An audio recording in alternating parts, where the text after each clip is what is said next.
My name's Tommy. I'm a drug addict. Man, I'm usually a guy that obsesses about what he's gonna say when he talks. I didn't think about this at all. So we're gonna see where God takes this one. I don't know, man. I think it's important to talk about the steps preceding this, man. And really what happened when I came in this time, I was completely hopeless, and these guys really, my sponsor and some of these other guys really backed me into this corner of powerlessness, and then I'm screwed, and then I'm gonna get loaded whether I want to or not. And that made it really easy to do 2 through 12 because it was the only option.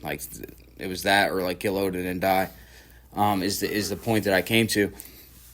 And 2 and 3 were really simplified for me, man. I didn't come here looking for God at all. I didn't really see that to be a solution to my problems. I thought really before I bought into this step 1 idea, I thought maybe I just had to try harder to stop getting loaded, and that would seems to be the right course of action here. Is I got to exert enough willpower to not do this stuff anymore, because it seems to be every time I put it in me, I burn my life to the ground one more time, and I'm really tired of doing that. And this whole God idea didn't really seem like it was gonna fix this problem, man. And but what happened is I really bought into the fact that this guy got loaded the way that I did, and found a way out, and I was willing to try that way. And he really simplified 2 and 3 for me.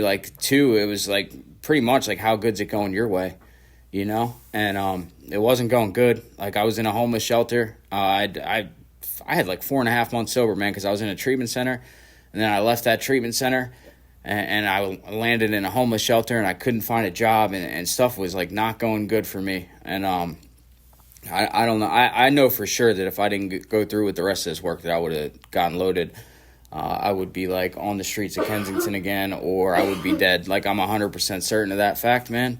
And and for 3, it was kind of just a decision to do the rest of this work. It was really simplified. It was very little buying into this God idea, man. What he told me was that I don't even need you to believe in God, man. I just need you to believe that you need God. And the way that I had been living, I could kind of bite into that a little bit. And we get to this 4th step, man, and it says next we launched out on a course of vigorous action. And that was I don't know. He really emphasized that. The next we launched out on a course of vigorous action, that means go back to this homeless shelter and start writing this 4th step. And up to this point, I had been in and out of 12-step fellowships and really never wanted to do this stuff, man. I would do the 1, 2, 3 deal and even half-ass that, and I really wasn't all that bought into 1. So why would I do this 4th step, man? And this is the first time this stuff asked me to do any work. Up to this point, it's just this guy reading to me and me listening to him. And at the time, I'm just staring at a book and not turning pages, and watching him get pissed off that I'm not turning the page when he does, because I'm not really all that paying attention. And but when he would describe his experience as it pertains to this book, I would buy into it, man, because it directly lined up with mine. Like I said, I believed that he got loaded like I did. I do not believe that anymore, but I did at the time, and that's really all that matters. And it says the first step of which a personal house cleaning, which many of us had never attempted. Though our decision was a vital and crucial step, it could have little permanent effect unless at once followed by a strenuous effort to face and to be rid of the things in ourselves which had been blocking us. Our liquor was but a symptoms, so we had to get down to causes and conditions. And I can't talk about 4 without talking about 5, man. And I really think that these guys only trust me to talk about 4 and 5 because I was asked to do 5 last time and 4 this time. But I can't talk about 4 without 5. And what 5 did for me, man, is one of the main things is it made me realize that I'm wrong about everything. So wrong about everything. And that's kind of a good thing, to realize that you're wrong about everything. And then the other thing, I don't know, we went through this selfishness, self-centered is the root of our troubles. I didn't really see that until I did 4. And then I realized that every move that I make in life is trying to get ahead or completely selfish. And I realized that, like, going through a fifth step and like going over this with a guy, man. And a lot of it was like, this stuff it's like no longer serving me, man. Like it's really all this like selfishness, self-centeredness, these resentments, these fears, they're not doing anything for me, man. They're really just keeping me sick. And therefore, we started upon a personal inventory. This was step 4. A business which takes no regular inventory usually goes broke. Taking a commercial inventory is a fact-finding and fact-facing process. It is an effort to discover the truth about the stock in trade. One object is to disclose damaged or unsaleable goods, to get rid of them promptly and without regret. If the owner of the business is to be successful, he cannot fool himself about values. So the way that this was broken down to me is like if like Best Buy was selling like VCRs in 2023, you know, just when I got sober. Like it just doesn't make much sense, man, for them to do that. We did exactly the same thing with our lives. We took stock honestly. First, we searched out the flaws in our makeup, which caused our failure. Being convinced that self manifested in various ways was what had defeated us. We considered it common manifestations. It says resentment is the number one offender. It destroys more alcoholics than anything else. And I didn't really understand this whole like Mr. Brown, Mrs. Jones bullshit when I read it. I didn't know what the hell they were talking about, man. I don't know. My sponsor gave me like a blueprint on how to do this 4-step, and I did this resentment thing. And I was pretty sure that I was going to go into this and he was just going to co-sign all of this. Like these are all very valid resentments. These people treated you very badly. I'm sorry that you went through that.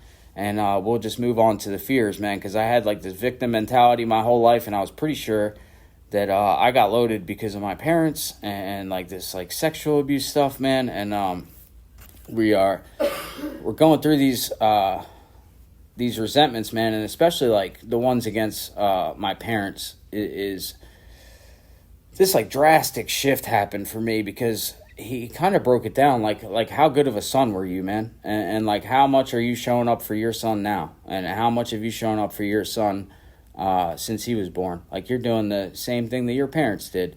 And it made me feel like some level of compassion that I hadn't felt, like especially for my dad. And I was like this drastic shift in perspective. And I remember the top one was like some sexual abuse stuff.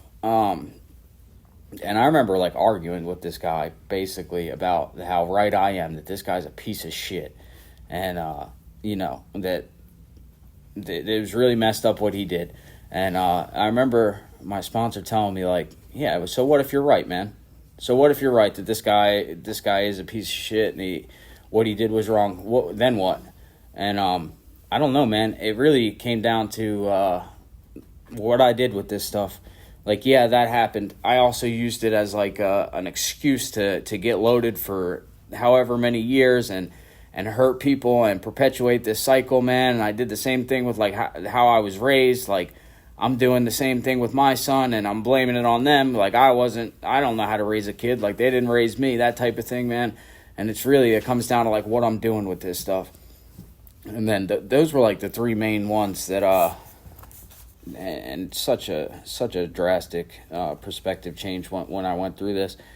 And it says we went back through our lives. Nothing counted but thoroughness and honesty. When we were finished, we considered it carefully.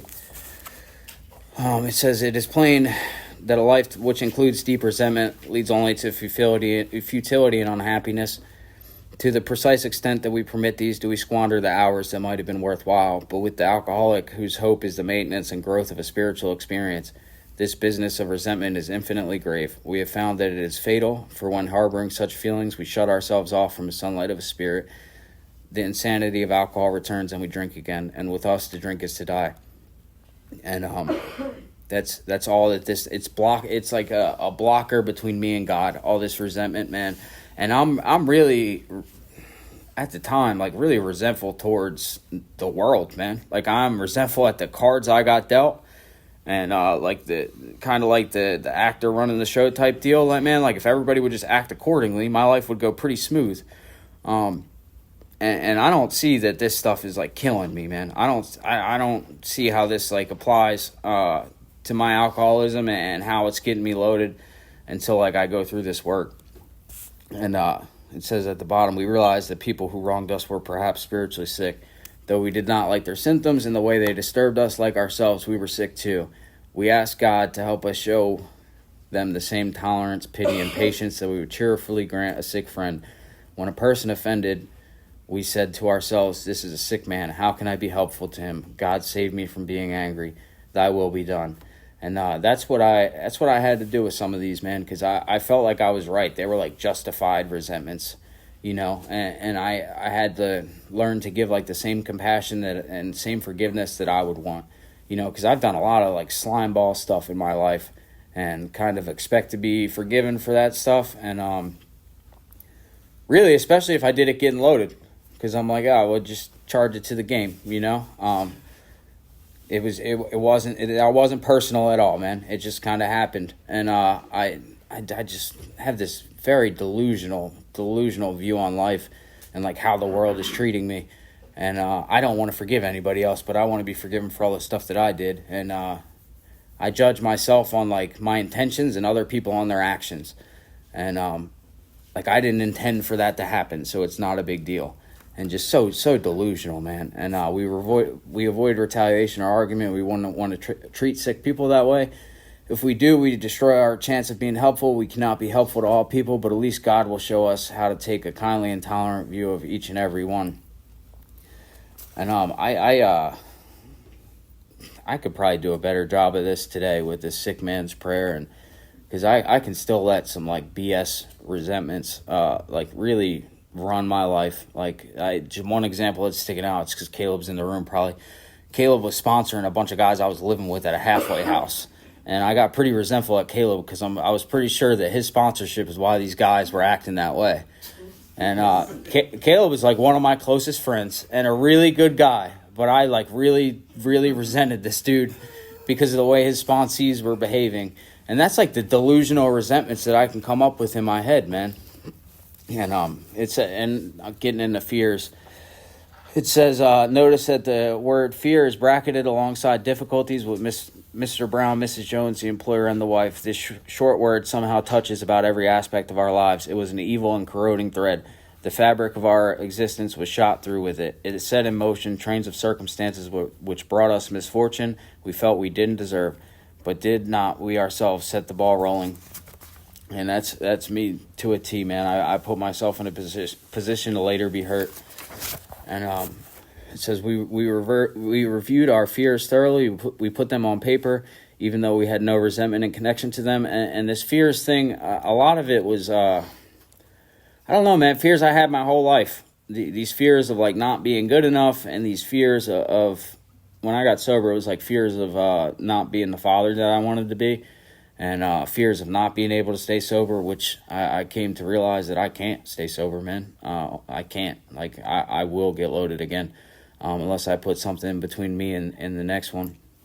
And I did like a second 4 and 5 around the time that I had these BS resentments in my head. And what really stuck out to me that time was that all these fears were like still present sober. You know, I probably had like 9 months sober or so, and it were all the same fears as when I got sober and first did this 4 and 5, and they were all exactly the same. And now like the drugs were not even like in the picture. Like the obsession had been removed, and I'm still like so scared of like not being the father that I want to be, and like so scared of not being good enough, and like these fears of abandonment and stuff, and they cause me to act in a way that just like pushes people away. And it feels like it's like I don't know, it's like saving me from getting hurt, you know. And I really thought the first time I did this that this stuff would just go away, like that. Most of them were centered around getting loaded, and now you take that away, and I'm just gonna be like this good guy that's like not self-centered and fear-driven and all these things, and like that wasn't the case, man. But it says, perhaps there is a better way. We think so. For now, we are on a different basis, the basis in trusting and relying upon God. We trust infinite God rather than our finite selves. And like I've heard it said, man, like fear and faith can't exist at the same time. Like anything that I'm scared of, if I walk in and walk through that, like I'm bringing God with me, not just myself. And it goes into this sex inventory and this conduct inventory, and I realized that even just writing it, I didn't even have to do a fifth step for this one. This was very apparent to me when I wrote it. First of all, I'll tell you guys something funny. I asked my sponsor, like, how much do I need to write? And he told me that just write the women that would admit that they dated you. And I was like, okay, all right. So that narrows it down to like 5 or 6. And I do this, man, and it's all the same exact patterns. Every single woman I had ever been in a relationship with was exactly the same, man. It was me lying from the very, very jump, being unfaithful, all this stuff, man. And every single one of them, I felt like, I don't know, that I push all these girls away, man. Inevitably, they end up like not dealing with my stuff anymore. I'm too codependent to leave, so they have to leave. And every single one of them, it's exactly the same. And that was like a pretty eye-opening experience for me. And then also with this, he had me write out like I don't know if this was 4, maybe it was after that, but he had me write out like a ideal partner list. And I did that, man, and I still, I looked at it like a couple months ago, and I still realize that I'm not like any of these things that I want in a partner. So I have like no business being in a relationship, right? Like I want this person, and I am, like when my feet are moving in this stuff, and I'm doing God's will, like I am these things. But sometimes I'm not, man. Like I'm not doing a good job at this, and it shows me that like I have no business asking for that stuff, man. If I'm not bringing anything to the table, if I'm not bringing what I want from them to the table, I have no business asking for it. And it says like whatever our ideal turns out to be, we must be willing to grow toward it. We must be willing to make amends where we have done harm, provided that we do not bring about still more harm in doing so. And it says on the next page, it depends on us and our motives. If we are sorry for what we have done, all have the honest desire to let God take us to better things. We believe we will be forgiven, and we have learned a lesson. If we are not sorry and our conduct continues to harm others, we are quite sure to drink. We are not theorizing these facts about of our experience. So I'm going to spare you the details because this isn't a men's meeting. There's a woman in the room, but I have messed up bad since I've been sober, and I keep putting myself in these situations that I should not be in. And I know that this is a step 4 thing, but inevitably it brings me back to step 7 and like hitting my knees and asking God to remove this stuff, because I just like I keep doing it, man. And I don't know. I'm not going to get into it. If it says if we have been thorough about our personal inventory, we have written down a lot. We have listed and analyzed our resentments. We have begun to comprehend their futility and their fatality. We have commenced to see their terrible defectiveness. We have begun to learn tolerance, patience, and goodwill toward all men, even our enemies, for we look on them as sick people. We have listed the people we have hurt by our conduct and are willing to straighten out the past if we can. In this book, you read again and again that faith did for us what we could not do for ourselves.